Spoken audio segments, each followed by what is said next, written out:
మిత్రులకి నమస్కారం. ఈరోజు మనం దసరా నవరాత్రిలో ఉన్నాం కదా.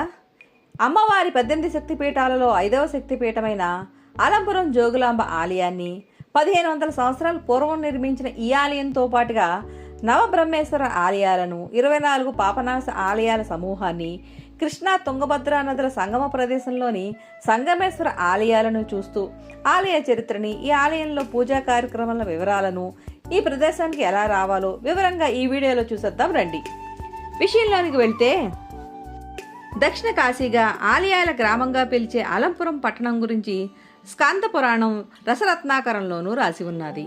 అలంపురం పట్టణం తెలంగాణ రాష్ట్రంలో హైదరాబాద్కి 200 కిలోమీటర్లు, కర్నూలుకి 27 కిలోమీటర్ల దూరంలో ఉన్నది.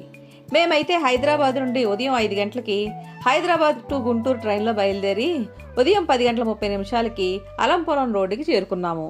అలంపురం రోడ్ నుండి అలంపురం 12 కిలోమీటర్ల దూరంలో ఉంటుంది. ఇక్కడ నుండి అలంపురం వెళ్ళడానికి ఆటోలు ఒక్కటే కనిపించాయి, అది కూడా షేర్ ఆటోలు అన్నమాట. మమ్మల్ని జోగులాంబ ఆలయం దగ్గరికి తీసుకెళ్ళడానికి మనిషికి 40 రూపాయలు తీసుకున్నారు. జోగులాంబ ఆలయం తుంగభద్రా నది ఒడ్డున ఉంటుంది. ఈ ఆలయానికి వెళ్లే ముందుగా మనం తుంగభద్రా నదిలో కుదిరితే స్నానం చేసి గాని, లేకపోతే కాళ్ళు కడుక్కునైనా అమ్మవారి దర్శనానికి వెళితే మంచిది.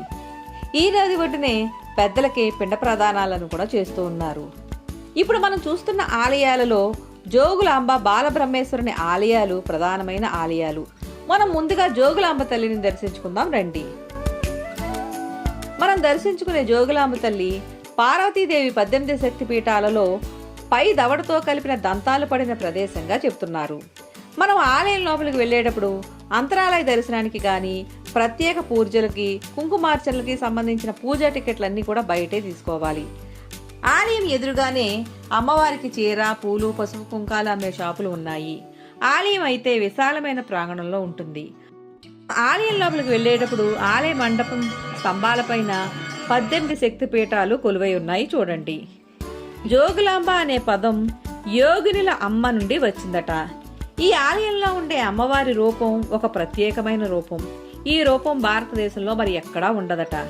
ఈ ఆలయంలో ఉండే అమ్మవారు ఒక వృద్ధురాలి రూపంలో శవంపై కూర్చుని ఉంటారు. మహాశివునికి లాగానే ఈ అమ్మవారికి నెత్తి మీద జటాజోటంతో తల వెంట్రుకలు విరబోసుకుని, తలపైన బల్లి, తేలు, పుర్రె, గబ్బిలాన్ని ధరించి నాలుకను బయటకు పెట్టి ఉగ్ర రూపంలో ఉంటారు. అయితే 8వ శతాబ్దంలో ఆది శంకరాచార్యులు ఈ ఆలయాన్ని దర్శించి శ్రీచక్రాన్ని ప్రతిష్ఠించిన తర్వాత అమ్మవారు శాంత రూపంలోనే దర్శనమిస్తున్నారట. ఇకపోతే మనం మన ఇంట్లో తేలు, బల్లి, గబ్బిలం, పుర్రె వంటివి ఇంట్లో తిరుగుతూ ఉన్నప్పుడు మనం అవి చెడు సంకేతాలుగా భావిస్తూ ఉంటాం కదా. అలాంటి చెడు సంకేతాలను అమ్మవారు ఆభరణాలుగా ధరించి భక్తులకు ఆ దోషాలు అంటకుండా వాస్తు దోషాలను, దృష్టి, నరదోషాలను, గృహ బాధలను తీర్చి యోగాన్ని సిద్ధించే తల్లిగా, అంటే మంచిని చేసే తల్లిగా జోగులాంబ తల్లిని భక్తిగా పూజిస్తున్నారు. ఈ ఆలయంలో చండీ హోమం ప్రతి శుక్రవారం, పౌర్ణమి, అమావాస్య తేదీల్లో ఉదయం 9 గంటల 30 నిమిషాలకు జరుగుతుంది. ఈ ఆలయంలో ఏదైనా అర్చనలు, అభిషేకాలు చేయించుకోవాలంటే ఉదయం 9 లోపే ఆలయానికి చేరుకోవాలి. అమ్మవారిని మనస్ఫూర్తిగా దర్శించుకుని ముందుకు వస్తే ప్రసాదాల కౌంటర్ ఉంటుంది. అక్కడ పులిహార, వడ, లడ్డూలు అమ్ముతారు. వడ అయితే బాగున్నది. ఇవన్నిటినీ తీసుకుని ముందుకు వస్తే నవబ్రహ్మేశ్వర ఆలయాలు వస్తాయి. వాటిని కూడా చూద్దాం రండి. ఈ ఆలయ స్థల పురాణానికి వస్తే, బ్రహ్మదేవుడు తనకి సృష్టించే శక్తిని ప్రసాదించిన శివునికి కృతజ్ఞతగా 9 శివలింగాలను ఇక్కడ ప్రతిష్ఠించారట. ఆ 9 శివలింగాలు బ్రహ్మ ప్రతిష్ఠించడం వలన ఇక్కడ ఉండే శివునికి బ్రహ్మేశ్వరుడిగా పూజిస్తూ ఉన్నారు. ఆ 9 ఏంటంటే స్వర్గ బ్రహ్మ, పద్మ బ్రహ్మ, తారక బ్రహ్మ, బాల బ్రహ్మ, ఆర్క బ్రహ్మ, కుమార బ్రహ్మ, గరుడ బ్రహ్మ, వీర బ్రహ్మ, విశ్వబ్రహ్మ అన్నమాట. 7వ శతాబ్దంలో పరిపాలించిన బాదామి చాణుక్యుల కాలంలోనే ఈ ఆలయాలను నిర్మించారు. అయితే 14వ శతాబ్దంలో బహమనీ సుల్తాన్ జోగులాంబ, తారక బ్రహ్మ ఆలయాలను ధ్వంసం చేస్తూ ఉన్నప్పుడు జోగులాంబ అమ్మవారి మూల విగ్రహంతో పాటుగా చండీ, ముండి విగ్రహాలను భక్తులు రక్షించి బాలబ్రహ్మ ఆలయంలో ఉంచారట. ఆ ధ్వంసం చేసే సమయంలోనే విజయనగర ప్రభువులు ఆ విషయం తెలుసుకుని ఆయన సైన్యాన్ని పంపించి మిగిలిన ఆలయాలను రక్షించారు.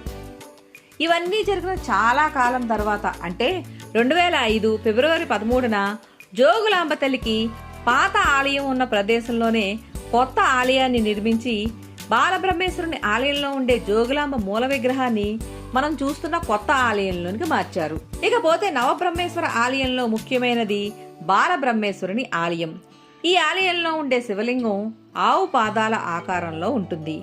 ఈ స్వామికి నీటితో ఎంత అభిషేకం చేసినా కూడా ఒక్క చుక్క కూడా బయటకు రాకుండా స్వామి తీసేసుకుంటారట. ఈ ఆలయంలో శివునికి ప్రతిరోజు అర్చనలు, అభిషేకాలు జరుగుతూ ఉన్నాయి. ఈ ఆలయాలన్నింటినీ బాదామి చాణక్యులు ఉత్తర నిర్మాణ శైలిలో ఎంతో అందంగా నిర్మించారు. ఈ ఆలయాల గోడలపైన ఎంతో అందమైన శిల్పాలతో లింగోద్భవ మూర్తితో పాటుగా బ్రహ్మలోకాన్ని, విష్ణులోకాన్ని, శివలోకాన్ని ఎంతో అందమైన శిల్పాలుగా తీర్చిదిద్దారు. ఈ ఆలయ సముదాయంలోనే సూర్యనారాయణుడు, వెంకటేశ్వరుడు, కంచి కామాక్షమ్మ, ఆంజనేయుడు, దత్తాత్రేయుడు, సప్తమాతృకుల ఆలయాలను కూడా చూడవచ్చు. ఈ ఆలయంలో ప్రతిరోజు అన్నదానం జరుగుతుంది. ఏకాదశి రోజు మాత్రం అన్నదానం జరగదు. ఈ ఆలయాలు అన్ని ప్రతిరోజు ఉదయం 6 గంటల నుండి మధ్యాహ్నం 1 గంట వరకు, తిరిగి మధ్యాహ్నం 2 గంటల నుండి రాత్రి 8:30 వరకు తెరిచే ఉంటాయి. ఈ ఆలయాల్లో దసరా, నవరాత్రులు, కార్తీక మాసం, శివరాత్రుల్లో ప్రత్యేక పూజలు, ఉత్సవాలు అంగరంగ వైభవంగా జరుగుతూ ఉంటాయి. ఈ ఆలయం పక్కనే ప్రైవేట్ హోటల్స్ కూడా అందుబాటులో ఉన్నాయి. నవబ్రహ్మ ఆలయాల పక్కనే ఒక మ్యూజియం కూడా ఉన్నది. కుదిరితే సందర్శించండి. ఇప్పుడు మనం ఈ ఆలయాలకి 2 కిలోమీటర్ల దూరంలోనే ఉన్న సంగమేశ్వర ఆలయానికి వెళ్దాం రండి. ఈ ఆలయాన్ని 6వ శతాబ్దంలో చాణక్య విక్రమాదిత్యుని కాలంలో నిర్మించారు. ఈ ఆలయం అయితే చాలా చాలా అందంగా ఉంటుంది. ఈ ఆలయం మొదట కృష్ణా, తుంగభద్రా నదుల సంగమ ప్రదేశం కోడవల్లి గ్రామంలో నిర్మించారు. సంగమ ప్రదేశంలో నిర్మించడం వల్ల సంగమేశ్వరునిగా ఈ శివుణ్ణి పూజిస్తున్నారు. ఈ సంగమ ప్రదేశం జోగులాంబ ఆలయానికి 10 కిలోమీటర్ల దూరంలో ఉంటుంది. అయితే ఈ ప్రదేశం శ్రీశైలం జల విద్యుత్ ప్రాజెక్టు వల్ల కోడవల్లి గ్రామం మొత్తం నీటిలో మునిగిపోయింది. అందుకనే ఈ ఆలయాన్ని జాగ్రత్తగా తీసుకొచ్చి అలంపురానికి నైరుతి దిశలో అంతే జాగ్రత్తగా భారత ఆర్కియాలజీ విభాగం పునఃప్రతిష్ఠించిందన్నమాట. ఇప్పుడు మనం పాపనాశి ఆలయ సమూహాన్ని చూడడానికి వెళ్దాం రండి. ఈ ఆలయం కూడా జోగులాంబ ఆలయానికి 2 కిలోమీటర్ల దూరంలోనే ఉంటుంది. ఈ ఆలయాలన్నీ కూడా 6-10 శతాబ్దాల మధ్య కాలంలో చాణక్య రాజులు, రాష్ట్రకూట రాజులు ద్రావిడ, పంపనా శైలిలో ఈ ఆలయాలను నిర్మించారు. ఈ ఆలయాలు మొత్తం 24. ఇందులో పాపనాశేశ్వరుడు ఆకుపచ్చ మరకత శివలింగంగా మనకు దర్శనమిస్తూ ఉంటాడు.